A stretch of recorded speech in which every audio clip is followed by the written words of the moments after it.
Hi all, welcome to tonight's presentation, William Lane Craig and the Moral Argument, plus the Problem of Evil. Here's how Craig's moral argument goes. If God doesn't exist, then objective moral values and duties don't exist. Objective moral values and duties do exist, therefore God exists. The first premise is a fallacy. The second premise is a baseless assertion. These are the types of arguments you can expect from William Lane Craig. Let's take a look at the moral argument's bad premises. The first premise is a non sequitur. His God would be a subjective source. Its existence or lack of existence would have nothing to do with if something objective exists or not. Saying if God doesn't exist, objective morals wouldn't exist doesn't make any sense. Those two things have nothing to do with each other. Of course, William Lane Craig will try to pretend his God is an objective source by saying it's not what God says, it's his character or nature. This is just an example of him using a moving the goalpost fallacy to make it seem like it's not an opinion. But if God has control over his nature, it's subjective. And if he doesn't, he's not the source of it. William Lane Craig can move the goalposts all he wants. His God would still be a subjective source or not a source at all. So I've shown the first premise as fallacious drivel. There's really no reason to continue, but since William Lane Craig does, I will. The second premise is an unsupported assertion. He will pretend it's supported by moral experience, but since moral experience is also subjective, it cannot be used to support an assertion that something is objective. William Lane Craig seems to think the fact that we have a lot of moral opinions in common makes them objective. Popularity doesn't make them objective. An objective source that can be objectively verified would show them to be objective. He asserts that in the first premise, but I've already shown that to be fallacious drivel.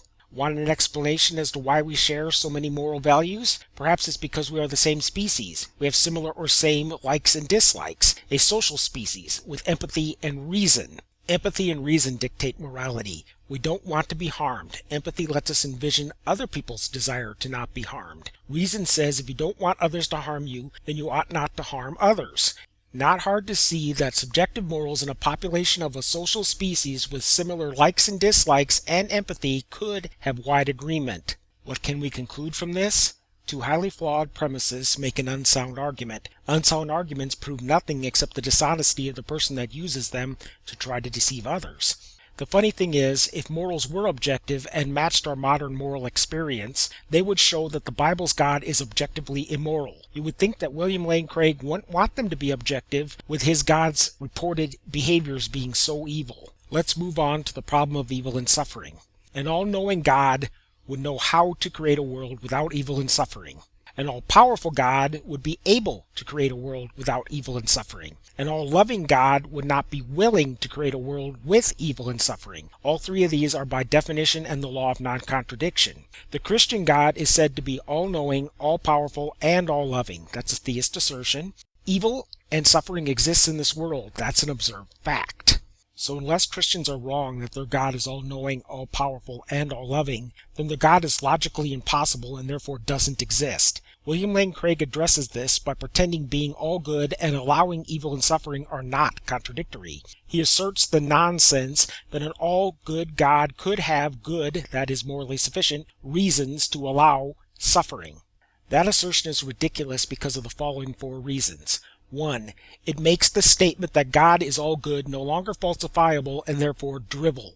2. It also could be used to support the statement God is all evil by swap in immorally sufficient reasons to allow some good. 3. It ignores the fact that suffering is abundant, which doesn't make sense if an all-good and powerful God is minimizing it. And finally, it ignores the fact that God is supposed to be all-powerful and would be able to accomplish any goal without suffering unless his goal is suffering, thus not all good. Now for some reality. There is no sound reason to think that morals are objective. If morals were objective, a God could not be the source of them, and any God would be subject to them, most of them failing abundantly, especially the Bible's God. And finally, a God that is all-knowing, all-good, and all-powerful is logically impossible in a world that contains suffering and evil. Reality trumps mythology.